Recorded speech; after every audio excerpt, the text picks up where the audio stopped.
cómo poder manejar esas cosas. Entonces, si hablamos de la fractura de la tibia y el peroné, tenemos que tener en cuenta que la tibia, que la pierna, tiene una anatomía especial, porque tiene una tercera parte de la pierna, la cara interna de la pierna, no tiene cobertura muscular. Entonces es casi piel directamente sobre el hueso. Entonces, esta zona tiene una alta incidencia de complicaciones, de infecciones, retardo de convalecencia por la poca vascularidad que tiene esa parte, esa zona. Es donde generalmente se dan las fracturas expuestas. Entonces, como ven ahí, está muy pegadita pues al hueso. Entonces, los síntomas de una fractura de tibia pues serán dolor, potencia funcional, edema, equimosis, crépito óseo, deformidades y movilidad de la pierna pues anormal. Entonces, que ya estaba en otra clase, creo. Paciente, es evidente el gran dolor que tiene, la impotencia funcional, porque tiene una fractura en la pierna, no se va a poder, pararse, está hinchado, probablemente tenga una gran equimosis, deformidad de hecho, y el resto de manifestaciones que nos puede dar pues, el mismo trauma, ¿no? El diagnóstico es clínico y radiológico. Clínico, bueno, haciendo una adecuada historia clínica de los mecanismos de fractura, de cómo fue la lesión, si fue accidente deportivo, fue accidente de tránsito, caídas, etc. Una adecuada historia para ver qué tipo, si fue un traumatismo directo, fue un trauma indirecto. Entonces, esas cositas nos van a ir ayudando para tener un diagnóstico. ¿No? Este es un video. Este era bien traumático. Este señor recibe una patada acá y la pierna le queda así una. No corre porque parece que el código no está, pero sí bien feita. Bueno, entonces el diagnóstico es clínico y el radiológico. Radiológico, tomamos una radiografía grande, acostúmbrense en este tipo de fracturas de la pierna, pedir radiografías que incluyen las dos articulaciones y siempre bilateral. ¿Por qué? Porque nosotros, si ya tenemos una fractura de la pierna y probablemente tengamos que operar, entonces tenemos que hacer una adecuada planificación. Y para planificar, tenemos que ver si vamos a poner un clavo endomedular, cuál será la longitud del clavo. Si hay mucho acortamiento, preferimos también tomar una radiografía de lado sano para tener una revisión para ese examen. Entonces no se olviden, placa grande de rodilla a tobillo, en las dos proyecciones, AP y lateral, y que sea pues con una correcta técnica. La clasificación AO, que ustedes ya la conocen, ¿no? Para las fracturas diaficiarias, que se cumple para todas las fracturas diaficiarias, el torneo inferior. Las tipo A simples, las tipo B con un tercer fragmento en puñal, y las tipo C ya fracturas complejas, minutas y segmentarias, ¿no? Las A1 que son simples, que pueden ser espiroideas, oblicuas o transversas, y lo mismo con cada subtipo, ¿no? Ya hemos conversado también en la clase anterior sobre fracturas lo importante que es la lesión de partes blandas. Ya conocen ustedes la clasificación de Scherne, grado 0, hoy día creo que lo hablaron. Grado 0 que no hay lesión de partes blandas, grado 1 una abrasión superficial, grado 2 ya con edema, tensión, empiezan a aparecer las flictenas, y grado 3 que es el 2 más un síndrome compartimental, ya hemos visto. Y también tenemos que tener en cuenta lo mismo que habíamos conversado, las fracturas expuestas. Las fracturas expuestas de tibia son las más comunes. Muy raro, más raro es una fractura expuesta de fémur porque está cubierto por gran masa muscular. Este es un trauma muy severo. Pero lo más frecuente en fracturas expuestas son las fracturas de tibia. Accidente de moto, se cae en un motor, fractura expuesta, generalmente. Entonces igual las del primer grado, que son de adentro hacia afuera, menores de 1 centímetro. Grado 2, mayores de 1 centímetro, ya es una contusión más grande, visible, hay un edema mayor, y la de tercer grado con gran contusión y con pérdida de piel y probablemente un aplastamiento. Las 3A, que tienen una cobertura adecuada para poder cerrar y cubrir el hueso. Las tipo B, que tienen gran exposición ósea, que necesitaremos de hacerle colgajos y coberturas para poder cubrir ese defecto. Y las tipo C, que son las que están asociadas a lesiones vasculonerviosas, que son las más graves, ¿no? Que pueden llegar a la amputación. Lo mismo, quienes consideramos, aparte de las que ya hemos mencionado, quienes consideramos grado 3, a las que tienen mucho tiempo, muchas horas, una fractura expuesta debemos corregirla, debemos hacer una limpieza quirúrgica lo antes posible, dentro de las 6 u 8 horas es lo ideal. Entonces, fracturas que llegan a nosotros con más de 8 horas, ya las consideramos cualquiera, si sea chiquita, hay que considerarla como una grado 3. O hacer una limpieza quirúrgica urgente. Las fracturas por arma de fuego también son consideradas fracturas de un estilo grado 3. Las fracturas segmentarias, los accidentes agrícolas, porque también dependiendo del germen, no es lo mismo una fractura expuesta en la calle, ¿no? En accidente de tránsito, que tenerlo en una chanchería, una granja donde tienes otro tipo de gérmenes que son mucho más contaminantes y más grandes, ¿no? Entonces, nosotros tenemos que cuidar mucho nuestras partes blandas. Entonces, no solamente se trata de poner fracturas, digamos, fractura expuesta y fractura cerrada, no. Porque miren, hay fracturas que no, esa es una fractura expuesta de primer grado, pero sin mayor compromiso muscular, una leve. Pero esta probablemente es una fractura cerrada, pero tiene mayor compromiso de partes blandas y de piel. O sea, no significa que porque sea cerrada sea menos grave, ¿okay? O sea, si tenían ese concepto de que la fractura expuesta es mucho más seria, no, o sea, es probable que sí, pero no necesariamente. Hay fracturas cerradas, pero con un compromiso muscular mayor, ¿okay? Miren después la cantidad de frictenas, eso es un Scherner 2:3. Es importante, nosotros, y creo que yo se los he repetido varias veces, muchas veces más que la fractura en sí, más que el hueso, nosotros tenemos que tener cuidado de nuestras partes blandas. ¿Por qué? ¿Por qué creen que cuidamos tanto las partes blandas? Porque las partes blandas asociadas al hueso de migración. Lógico. Entonces, la circulación es mayor por fuera que por dentro. La intramedular es la tercera parte, y mayor aporte sanguíneo viene por fuera y dado por el músculo, ¿no? Entonces debemos tener tejidos blandos que estén en buenas condiciones para que nos faciliten la curación ósea, nos aumentan la resistencia a las infecciones y facilitan también la recuperación de la función. Entonces, las partes blandas hablamos de piel, tejido celular subcutáneo, la fascia, el músculo, el periósteo, tendones y también lesiones neurovasculares. Pero a veces decimos lesiones de partes blandas, pero también hay otro término, que hablamos de partes nobles. ¿Y quiénes son las partes nobles?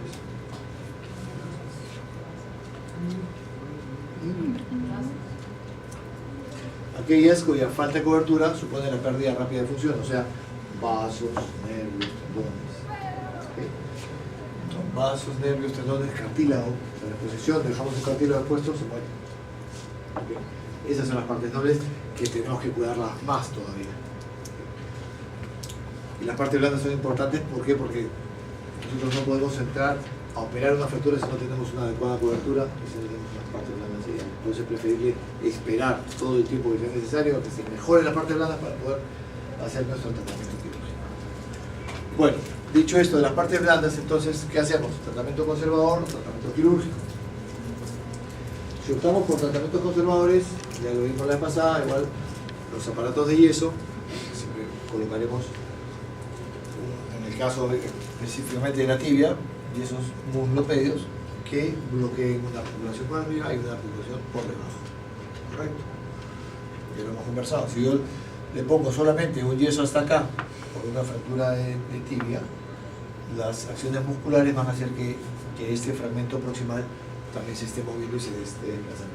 Tenemos que bloquear las acciones musculares para darle una adecuada estabilización. Si eso, entonces una fractura de tibia que optamos por el tratamiento conservador, tomaremos una radiografía a la semana, ver si no se ha desplazado y continuamos con el mismo tratamiento hasta por lo menos unas 6 a 8 semanas que podemos cambiar a este tipo de yeso, que este es un yeso funcional o yeso de Sarmiento. Colocamos el yeso moldeando el borde de la rótula, se llama yeso tipo Sarmiento. El doctor Sarmiento fue el que lo describió y él maneja mucho, o ha manejado, porque tal vez amigo, maneja mucho los tratamientos conservadores. Actualmente ya no hacemos tanto como antes, pero ok, ese es un tipo de Sarmiento que nos va a permitir la movilidad precoz, pero después de 6 semanas por lo menos de movilización. Igualmente tenemos los tratamientos pasamos luego de los yesos rígidos a ortéticos que nos dan más flexibilidad y que el paciente pueda movilizar y tratar mejor. Entonces, eso era el tratamiento conservador que tiene sus indicaciones. No todas las fracturas tienen que operarse, no es que a nosotros nos encante operar a todo. Las fracturas pueden manejarse en principio manejo conservador, fracturas que no estén muy desplazadas, con angulaciones tolerables. Cuando el paciente no tiene un riesgo quirúrgico muy elevado, preferimos operar. Pero tenemos indicaciones absolutas de cirugía, a quienes sí tenemos que operar, de todas maneras. Fracturas que están, fracturas diaficiales que se asocian a una fractura articular, por ejemplo. Hay que operarla de todas maneras. Es una fractura articular que hay que hacer una osteosíntesis absoluta y luego aprovechamos y corregimos los ejes. Fracturas expuestas, de todas maneras hay que operarlas. Fracturas que haya gran defecto óseo, amputaciones traumáticas, la rodilla flotante. ¿Qué es la rodilla flotante?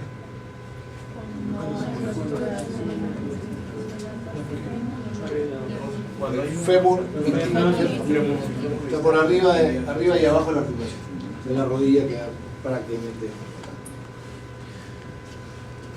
¿Y cuáles son las indicaciones relativas? Pues las otras eran absolutas, o sea, esas sí hay que operarlas de todas maneras. Las relativas son las fracturas inestables, pacientes que tienen cierto grado de acortamiento, que los fragmentos están acortados, las fracturas segmentarias, fracturas con peroné intacto. El peroné intacto a veces es perjudicial, porque el peroné intacto hace que la fractura se angule más. O sea, si tuviéramos el peroné también fracturado y al mismo nivel, entonces nosotros podemos moldear nuestra fractura, podemos alinearla. Pero si tenemos el peroné que está intacto, no nos permite cierta movilidad. Entonces, esas fracturas con peroné intacto a veces las complican un poco más y preferimos operarlas. Pacientes politraumatizados también es una indicación primaria, pero relativa. Pacientes con reposo en cama obligatorio y pacientes con grandes expectativas, ¿no? Ya hay fracturas que uno las puede manejar en forma conservadora, pero el paciente es muy demandante, es atleta, es militar, etc. Médico que quiere seguir operando, entonces no, mejor opérame para salir más rápido de este asunto, ¿no? Y se rehabilita más rápido. Depende mucho ya. Ahora el paciente también ahora participa de la decisión quirúrgica. Antes no, tú decías, sí, pero ahora no. El paciente ya lee más, hay internet, hay juicios, sobre todo, entonces el paciente ya está involucrado en el tema y hay que involucrarlo porque él es también es responsable de lo que nosotros le podemos sugerir, ¿no? Pero finalmente siempre la decisión será nuestra al final. Entonces, otras indicaciones secundarias ya son el manejo de las complicaciones o las consolidaciones viciosas, las pseudoartrosis. Ya esto ya se lo saben de memoria. Las técnicas que si vamos a operar, vamos a ver si hacemos una estabilidad absoluta o estabilidad relativa. ¿No es cierto, Carla? ¿Tú se lo olvidas de eso, no? Entonces, la estabilidad relativa, ya Carla puede pararse acá y hacer un poco la clase. La estabilidad relativa nos la va a dar los clavos endodurales, la fijación externa, y la estabilidad absoluta con placas y tornillos. El tratamiento, el gold estándar del manejo de la fractura diaficiaria de la tibia es el clavo. Eso, tenganlo. Fractura diaficiaria de tibia, gold estándar, clavo endomedular. Clavo endomedular te permite movilizar rápidamente. El paciente está operado, al día siguiente ya está moviendo. Probablemente no pisando inmediato, pero sí ya moviendo. Y le damos también, obviamente, carga precoz. Algunos ejemplos de fracturas de tibia manejadas con clavo. Fracturas de tibia y peroné al mismo nivel, manejadas con un clavo endomedular y consolidan muy bien. Tenemos ahora muchos clavos en el mercado de diferentes marcas. Y los primeros clavos endomedulares manejaban solamente, eran para este segmento, solamente para la diáfisis. ¿Sí? Y esta zona era manejado más con placas y tornillos y esto con el clavo. Pero ahora llegó la generación de los clavos expert, ya hace algunos años, que es lo que tú veías ahora. Los clavos expert tienen esas indicaciones adicionales porque tienen unos tornillos de bloqueo muy, muy distales. Entonces nos permite colocar clavos incluso para fracturas a estos niveles, bien proximales y bien distales. Por eso son los clavos expert de nueva generación, tanto para fémur como para tibia. Pero esto es algo rápido, ¿no? Ese es el mismo clavo, el ejemplo, que podemos colocar tornillos hasta la parte bien distal, incluso en fracturas articulares. Otras alternativas de tratamiento de estabilidad relativa es la fijación externa. Pero como ya lo hemos conversado también en algún momento, esta fijación externa es un tratamiento solamente temporal hasta que mejoren las partes blandas.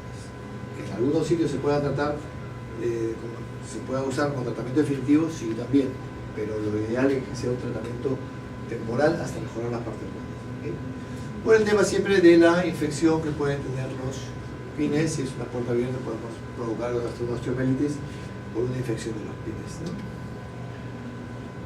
La otra alternativa son las placas y tornillos, en las cuales antes nos gustaba armar todo el rompecabezas, pero tenemos que hacer unos abordajes inmensos con grandes posibilidades de periodizar y quitarle mucha vascularidad y con posibilidades de fracaso, por supuesto. En algunos casos, paciente con una fractura expuesta, se le maneja primero con un fijador externo hasta que mejora y ahí se le coloca una placa, o sea, esa placa grandota, pero puenteando la fractura. 6 semanas. Bueno, lo otro que sí que no he puesto acá son las fracturas, las mismas fracturas diaficiarias de tibia, pero usados ahora con técnicas mínimamente invasivas. Que significa que hacemos cortes muy pequeños. De esas mismas fracturas diaficiarias podemos poner una placa. Con cortes muy chicos, deslizamos la placa por debajo y bajo la guía fluoroscópica con largo C colocamos una placa, tornillos por debajo y por encima y puenteamos esta fractura. Y eso es una técnica, digamos que es híbrida, le damos como estabilidad absoluta y relativa a ambas. Porque digamos, dejamos un gran espacio, un área de trabajo para que haya cierto movimiento. Estas son las fracturas de la diáfisis de peroné, que es un solo slide porque las fracturas de peroné aisladas son de manejo muy sencillo, algunas requieren aparato de yeso solamente por dolor, nada más, pero como el hueso principal, el más fuerte es la tibia en este caso, cuando ustedes han visto slides anteriores, en las fracturas diaficiarias de tibia y peroné, la que fijamos es la tibia, el peroné lo dejamos intacto. Solo fijamos el peroné cuando está cerca a la articulación, en los extremos, o sea, fracturas en el tobillo o arriba, pero fracturas en la diáfisis del peroné no las fijamos, normalmente no necesitan ningún tipo de fijación. Dime. ¿Y qué pasa si la fractura, la persona estaba formando callo ¿Se tendría que solamente un tratamiento relativo o se pasaría absoluto también? No te entiendo. Por ejemplo, ¿En el peroné o en la tibia? en la tibia.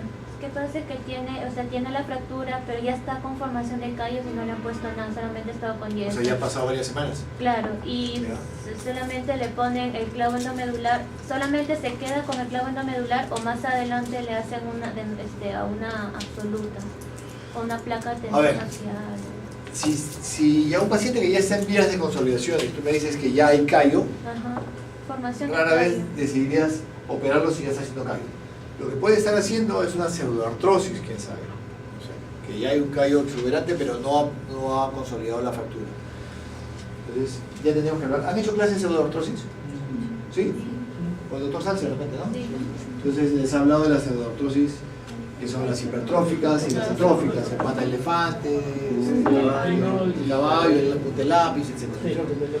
Ok, entonces, les debe haber explicado que cuando son pseudoartrosis hipertróficas, ¿no? Lo que le falta es estabilidad. Entonces, si nosotros vemos que hay una pseudoartrosis hipertrófica, lo que tenemos que darles estabilidad. No necesita ni siquiera injerto a vos. Es estabilizarlo y de repente comprimir para estimular la formación de más callo. Entonces, en el caso que tú dices, si hay callo, yo ya no lo operaría. Pero si ahí está haciendo una pseudoartrosis, sí podríamos ponerle un clavo o podríamos darle más estabilidad con una placa para darle solamente estabilidad. Y las oligotróficas o atróficas sí necesitan además. Muy bien. Lo otro de lo que tenemos que hablar es de las fracturas del pilón tibial. El pilón tibial son fracturas serias, así como las fracturas del platillo, o sea, la parte proximal de la tibia. Son serias porque son fracturas articulares. Las fracturas del pilón también son serias y son más complicadas. ¿Por qué? Porque es en la zona donde tenemos menos cobertura. Esas son las que más se complican. Ellas son fracturas articulares, son zona de carga del tobillo, con pobre cobertura, estas pueden complicarse. Eso no es una fractura de tobillo, es una fractura de tibia distal. Entonces, como decía, son fracturas muy complejas y con muchas posibilidades de complicarse. Entonces, esas, igual que el resto de fracturas, sobre todo de la tibia, tenemos que esperar el adecuado estado de las partes blandas para poder operarlas. Una vez que decidimos operarlas, entonces tenemos un orden en el cual debemos operar.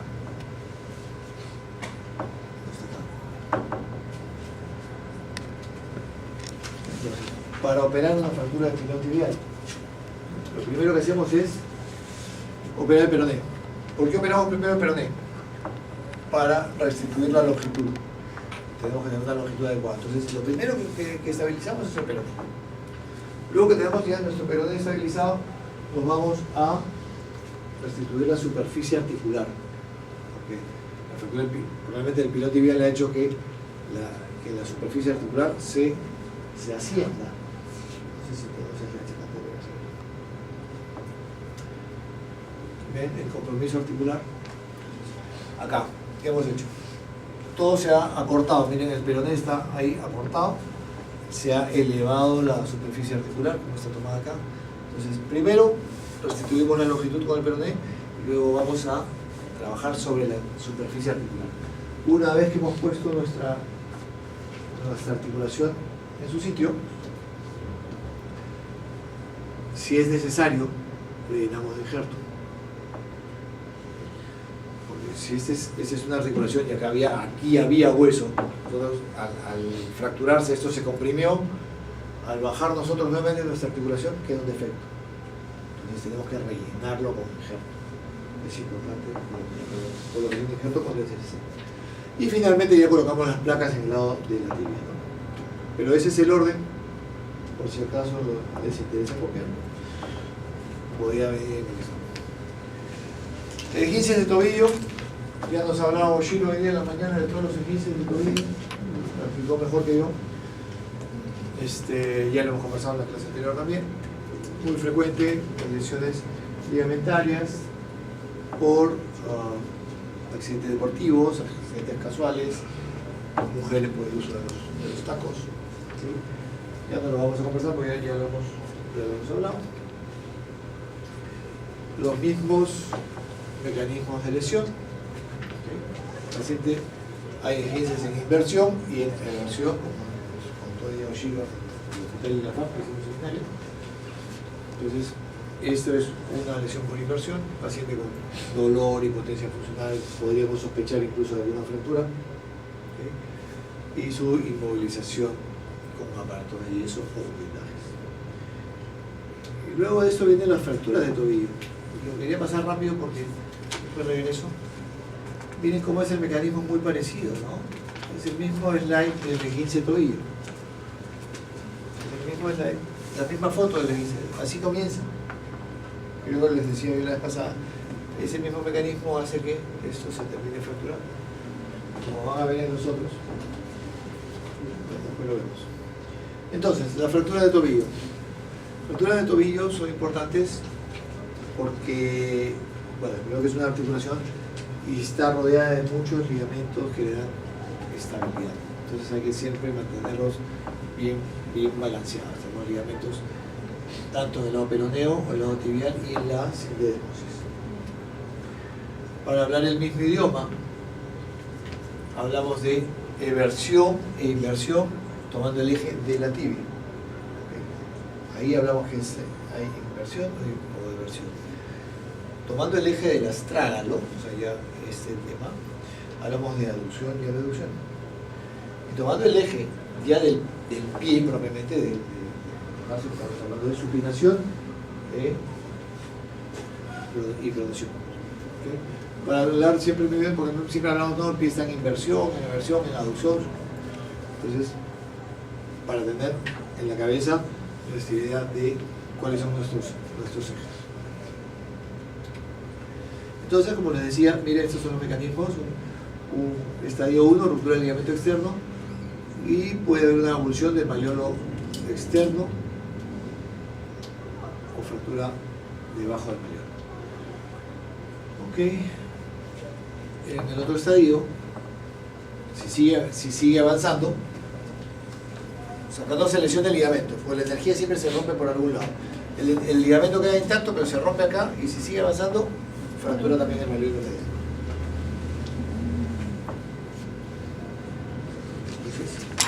Esta es la traducción radiográfica de esa es una fractura bimalleolar. ¿Okay? Y la otra era una fractura en inversión, esa es una fractura en abducción, como al revés. Al revés presenta, la fractura al revés presenta primero por el lado medial y luego fracturas en abducción. Estos son más ejemplos de los tipos de fracturas del tobillo. Lo importante es saber acá la clasificación de la fractura del tobillo. Las tipo A son por debajo de la sindesmosis, las tipo B son a nivel de la sindesmosis y las tipo C por arriba. Eso es claro, las más frecuentes son las tipo B, donde está lesionada la sindesmosis. Según la O, ¿qué tipo de fractura es? ¿Qué número? Son 4. 4, 3. 4. O sea, 4-3 es cierto, podría corresponder a una 43, pero el tobillo como segmento se le da una numeración aparte. El tobillo es 44. Bueno, entonces, tenemos que ver cómo fue nuestro mecanismo de lesión, si fue por inversión, por eversión, porque eso nos va a ayudar también a decidir siempre nuestros tratamientos. Cómo fue el trauma. En el examen clínico va a haber obviamente dolor, equimosis, placer hinchado, inestabilidad que podemos de repente evaluarla bajo anestesia. Muchas veces vamos a encontrar luxado, ¿no? Cuando hablamos de las luxofracturas del tobillo, el paciente viene con el tobillo luxado y sí es una emergencia y hay que reducirla en el momento, porque si no se reduce en el momento, ese tobillo se va a hinchar, las partes grandes van a estar muy edematizadas y no se va a poder operar hasta dentro de 10 días. Y aparte del daño articular que puede causar. Las radiologías, importante, esas tres incidencias, AP lateral y la rotación interna en 20 grados para ver lo que es la mortaja. O sea, toda la articulación. importante, las 3 incidencias del tobillo. Pero ojo, es rotación interna de la pierna, no es el pie, porque le tuercen el pie y la pierna sigue igualita. Hay que rotación interna de toda la pierna. Y bueno, tomografías si fueran necesarias para ver el grado de conmoción. Muchas veces asociada también a fracturas de lo que llamamos el malleolo posterior o tercer malleolo. Ese tercer malleolo es necesario operar cuando las fracturas comprometen más del 30% de la superficie articular. Si es más pequeña, como en ese caso, no necesita fijar. Una vez que nosotros hemos fijado toda nuestra fractura de tobillo, comprobamos y si no está desplazada, no la tocamos. Entonces, el objetivo del tratamiento es reducir las fracturas anatómicamente, por esa fractura articular, reducir las luxaciones o subluxaciones que va a haber y conseguir una adecuada reducción de esa mortaja tibio-peronea basal. Entonces, ¿a quiénes operamos? Creo que a todos, o casi todos, salvo que sea muy pequeño el desplazamiento, no se opera. Fracturas no desplazadas o con mínimo desplazamiento no las operamos, pero la mayoría de fracturas de tobillo deben ser quirúrgicas, porque son fracturas articulares. Algunos casos, no sé si han visto ustedes en sus hospitales, donde han rotado, fracturas del malleolo medial, las manejamos con tornillos esponjosos de 4.0. Fracturas en el lado peroneal, con una placa terciocaña y un tornillo de compresión interfrontal.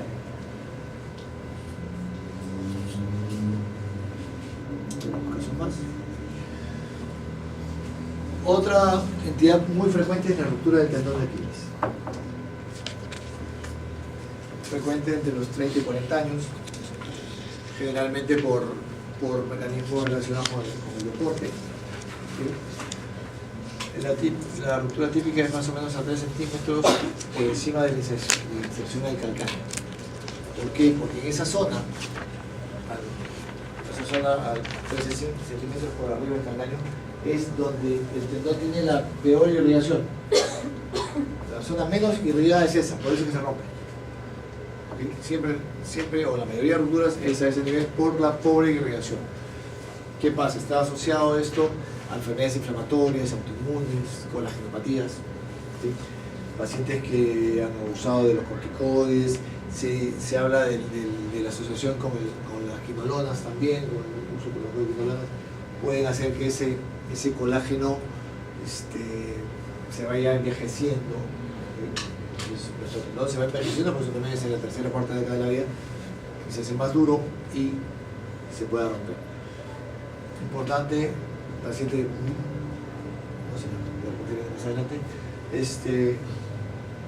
la clínica, primero el paciente va a decir que sintió como que le habían tirado una piedra, que lo hubieran pateado por atrás, que quiere pegarle, voltea y no hay nadie. Le piden ustedes que el paciente se ponga de pie, punte de pies y no puede.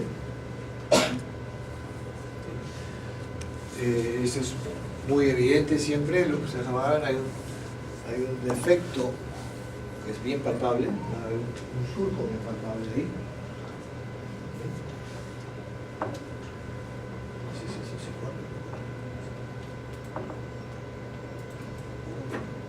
Bueno, es el test de Thompson, me imagino que ya lo conocen. El test de Thompson, nosotros ponemos al paciente boca abajo, con el pie en el aire, y hacemos el test de Thompson apretando la pantorrilla, activando los músculos, y el pie tiene que hacer tiene que haber flexión, porque se están activando los músculos. Pero cuando hay una ruptura, miren acá se ve el efecto, cuando hay una ruptura el pie no se va a mover. Ese es el test de Thompson positivo para el tendón de Aquiles. El O'Brien es con una aguja. Aquí se lo hemos pasado. Bueno, el test de O'Brien realmente no lo hacemos mucho, pero simplemente para comprobar lo mismo que en el Thompson. Ponemos una aguja acá y nosotros movemos el pie y esa aguja debería moverse porque estamos moviendo el pie, activando los músculos. Pues no moverse, pues es positivo también. Diagnóstico por imágenes, muy raro. Las radiografías no nos sirven. La ecografía se usa más ahora, pero siempre es muy subjetiva. Y la resonancia, que son muy costosas, las podemos usar cuando tenemos sospecha de alguna cosa más rara o alguna ruptura, pero en forma aguda muy rara vez lo usamos. El diagnóstico es netamente clínico. El tratamiento es quirúrgico, salvo que el paciente sea muy anciano, pacientes que tengan muy alto riesgo quirúrgico y no quieran operarse, pero la mayoría de los pacientes, y sobre todo en edad activa, deben operarse.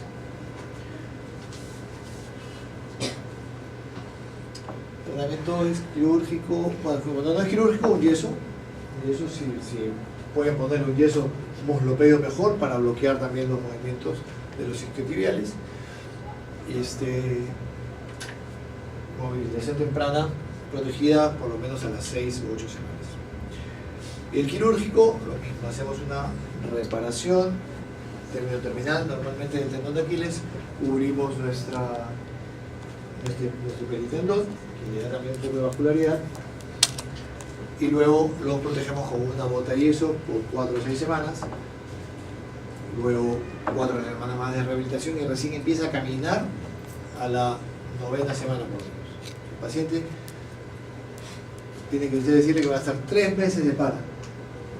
3 meses en que el paciente no va a poder volver a sus actividades. Está muy en boga ahora también la técnica quirúrgica percutánea. Personalmente yo no la he hecho, no lo hacemos nosotros en el hospital, pero está comenzando a tener más adeptos la técnica percutánea. Yo personalmente prefiero ver mi tendón, prepararlo bien bonito y cubrirlo, porque por una incisión de 10 centímetros no va a pasar nada. ¿Cuánto sabemos que es no quirúrgico y quirúrgico? A partir del tamaño, ¿sería ruptura total o parcial? Mira, si el paciente ya tiene impotencia funcional, esa es muy rara la ruptura parcial. Puede haber una ruptura parcial, pero que es el 80% está roto y está agarrado 10 o 20%. Y eso le va a producir impotencia. Eso es mi experiencia. Ahora, si tú me dices que es un paciente que puede caminar, y no es muy activo, podrías intentar no operar. Podríamos intentar darle tratamiento conservador, pero eso implica mucho tiempo también de para, y con el riesgo de que cuando le saques el yeso, no quede. Y después tengas que operarlo y te diga, ¿por qué no me operaron mejor hace 6 semanas? ¿No? O sea, ese es un poco el tema. Ahora, puedes, si tienes una duda, haz una resonancia. Si tienes una duda, ahí sí vale que le hagas una resonancia, ¿no? Antes de operar, mejor sabes qué, te hago una resonancia y confirmamos tu diagnóstico y con eso decimos.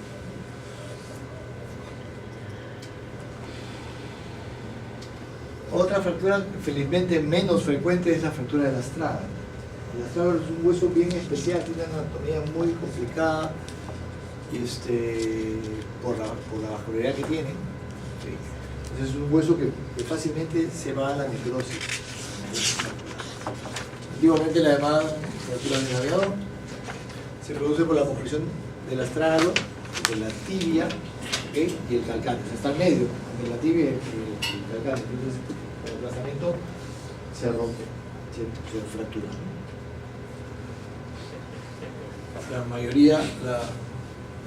La mayor parte de la fractura del astrágalo está a nivel del cuello, ¿okay? Pero también tenemos fracturas más pequeñas que a veces pasan desapercibidas. Esguinces de tobillo, que nosotros pensamos que es un esguince de tobillo, pero que pueden tener una fractura en el domo del astrágalo por compresión. Ahí cuando tengamos dudas también es importante hacer una resonancia magnética. Entonces la mayoría de estas son las fracturas del cuerpo. ¿Okay? Como digo, felizmente son más raras.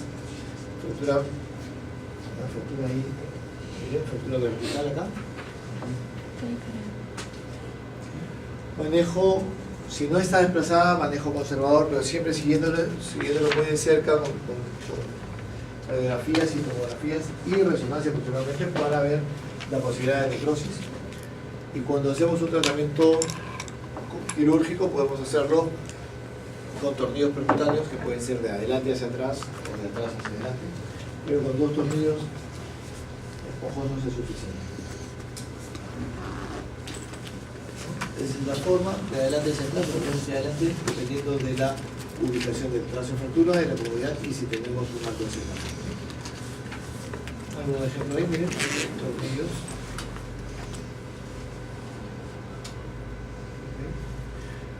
Esos son tornillos pero puestos por vía posterior. Y esa es una necrosis avascular. El paciente el hueso se necrosó y se reabsorbió. Y la otra complicación pues es la necrosis, la artrosis, ¿no? Las fracturas del calcáneo también son fracturas, diría que un poquito más frecuentes que las del astrágalo, no es tan rara, es un poco más frecuente, son también por caída de altura o por contusión, se llama fractura del paracaidista. Cuando estamos en la fuerza aérea, a veces uno es el aviador, otros es el paracaidista, todos tienen alguna relación. Entonces son fracturas serias que pueden ser desplazadas o no desplazadas, nos importa mucho si está también, como las otras, asociada a una lesión articular, está cerca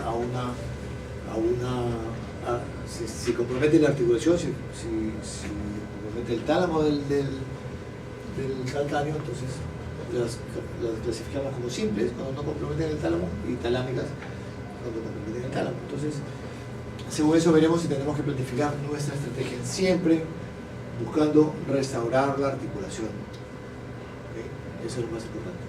El diagnóstico pues es clínico por el antecedente traumático, paciente con dolor intenso, el pie hinchado, equimótico, hay impotencia, no puede pararse, pues se para y le duelen los talones. Las radiografías, el diagnóstico por imágenes, radiografías laterales, sobre todo laterales y axiales para ver. Esta es una radiografía axial y esto nos va a decir si está estallado o no, ¿no? Para ver cómo se hace, si está abierto o no el astrágalo. Y la tomografía es mandatoria. Una tomografía es súper importante para poder hacer nuestra planificación y ver qué tipo de manejo vamos a hacer. También podemos hacer tratamiento conservador cuando la fractura no es desplazada y no es articular, entonces lo manejamos con un aparato de yeso por 8 semanas. ¿Sí? Y tratamiento quirúrgico cuando sea necesario, con placas especiales, placas de reconstrucción, ahora hay unas placas anatómicas especiales para moldear el calcáneo. ¿Sí? Y nos van a dar, y miren cómo va de lado a lado. En la vista axial, entonces va de lado lateral, porque los abordajes para la fractura del calcáneo son por el lado externo, por el lado lateral. Entonces va de lateral hacia medial. Y siempre agarrando nuestra articulación.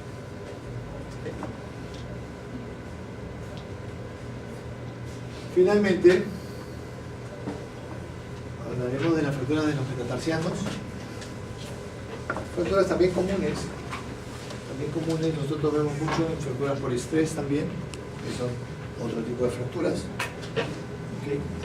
Nosotros vemos mucho en el hospital las fracturas por estrés, de los metatarsianos, de las tibias, del fémur y últimamente de cadera. Pero hablando de los metatarsianos, la fractura del primer metatarsiano es relativamente frecuente. Debemos restituirla a su integridad totalmente, para evitar la rigidez y el dolor, porque además nosotros apoyamos sobre la cabeza del primero y del quinto metatarsiano, entonces debemos restituirla lo más anatómico posible.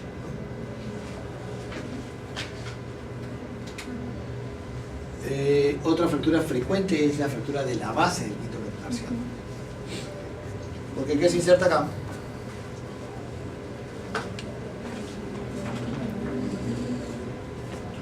Porque es como si fuera una fractura avulsiva.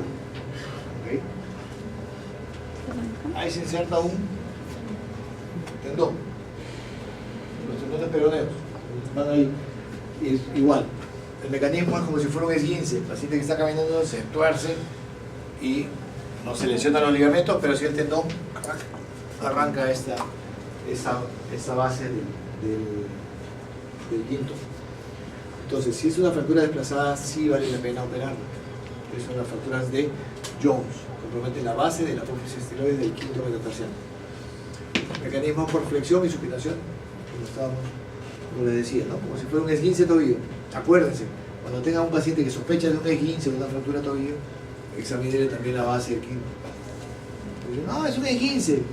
Y llega a la consulta, lo vieron en emergencia por un esguince y le tocas ahí y tenía una fractura del quinto metatarsiano. Entonces, importante, siempre busquen también dolores en la base del quinto metatarsiano. Estas fracturas también pueden ser manejadas conservadoramente o pueden ser quirúrgicas, ¿sí? Como se ve ahí. Manejadas solamente con un tornillo intramedular suficiente, podemos pasarle también clavijas, clavos de Kirchner y de Lamb. Después, fracturas de los otros metatarsianos. Las operamos cuando son múltiples y hacen que el pie sea muy inestable. Entonces, pasamos por la planta del pie, poderlo aplantar, pasamos agujas de Kirchner para nosotros alinearlo. Lo que buscamos es que haya alineamiento de la fractura. Las que son abiertas generalmente son las del quinto y la del primero. Muy bien. ¿Alguna pregunta, Joreta? Una pregunta. Cuando el calcáneo está lesionado, yo tomo la radiografía y veo la fractura. ¿Necesariamente tomo una tomografía después? Sí, claro. Claro, de todas maneras. Dependiendo de cómo es tu fractura. Si es una fractura simple, probablemente no. Pero siempre es preferible porque te encuentras con sorpresas. Una tomografía sí es mandatoria en el calcáneo. Doctor, entonces, ¿cuándo determino que una radiografía de una fractura de calcáneo me satisface para decir que ya mañana? O sea, cuando no veo... Cuando no ves compromiso articular. Cuando ves que la fractura... A ver. Si es la vista de perfil, también, realmente no había ninguna slide ahí, pero hay fracturas que son los transversales. O sea, que vienen en ese sentido, en el sentido transversal. La articulación está acá arriba. ¿Okay? Entonces, si es acá, no hay compromiso articular. Salvo que se haya abierto mucho. Pero si es una fractura con una lengüeta así, ya no necesitas una tomografía. Pero si es una fractura vertical o el calcáneo está estallado, porque como es una fractura por compresión, puede, de hecho, y siempre hay que sospechar de una fractura. Entonces puede dar una tomografía. La verdad es que es de lateral a medial. No, es lateral, no es de lateral a medial, es lateral. O sea, tú lo abordas por la cara lateral. Por eso, pero lateral a medial, o sea, me refiero a que... No, o sea, sí, lateral inserta mira, el abordaje te ubicas como si fuera desde la base del quinto metatarsiano en una L por el calcáneo hacia arriba. Es como es en L el abordaje, para llevar todo el flap y poder exponer todo el calcáneo. Lo que pasa es que es menos, es más directo la piel con el hueso y podemos ver algo mejor. ¿Alguna más? ¿No? Muy bien.